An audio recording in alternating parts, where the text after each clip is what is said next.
I'm a business owner and I spent 2 days working out what our strategy for 2025 and 26 is going to be. So the first thing I do is head to a beautiful meeting room in Bristol, this is Block Bristol, and look at those views. What I do is sit down, have a look at our previous strategy from the year before and map out the kind of structure of the business, looking at our objectives, what happened, what worked, what didn't work. Then on the second day, my aim is to develop target audiences, key messages, and put a marketing plan together. That's kind of my favourite bit because I get a roadmap, it starts to come together. Then this happened. Well, I've got to a bump in the road. It's kind of like writer's block, I think.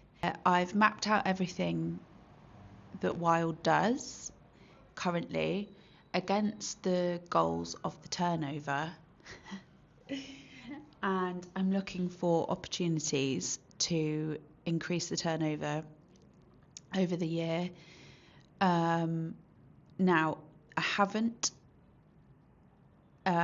really decided completely on our objectives, which is why I'm stuck.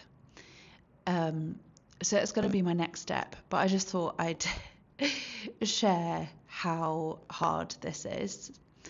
I've been sat staring at the structure of Wild for a long time, and we're 6 years old this year, and the majority of kind of the core of what Wild is, which is the membership, that structure hasn't changed very much, although we've introduced lots of new things for 5 years since we went virtual.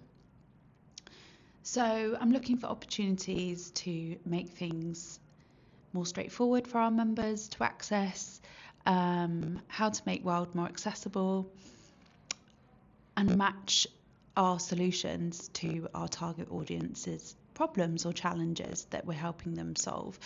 As the business grows and evolves, I need to make sure that we're going in the right direction. I need to make sure that we evolve alongside our members.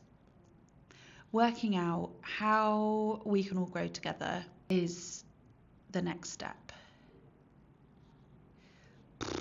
No big deal. Whilst also making money. But I want some space, some flexibility. I want to have some fun and just like see what happens a little bit.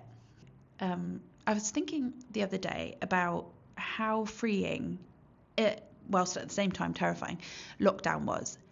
We had no choice but to take some risks, and we were all in it together, so it felt like we were all going to be all right.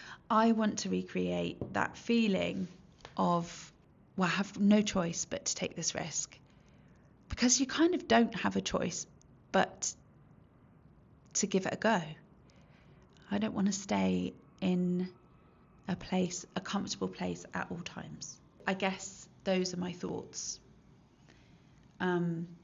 partway through creating 25-26 strategy. So watch this space. Exciting. So after I had an existential break, crisis, it wasn't a crisis. After I had that break, I got back to the drawing board and worked out what I wanted to do the next day.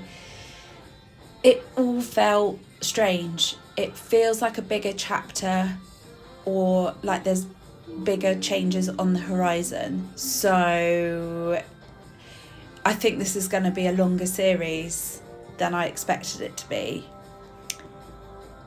So stay tuned for part 2 and part 3 and part 4.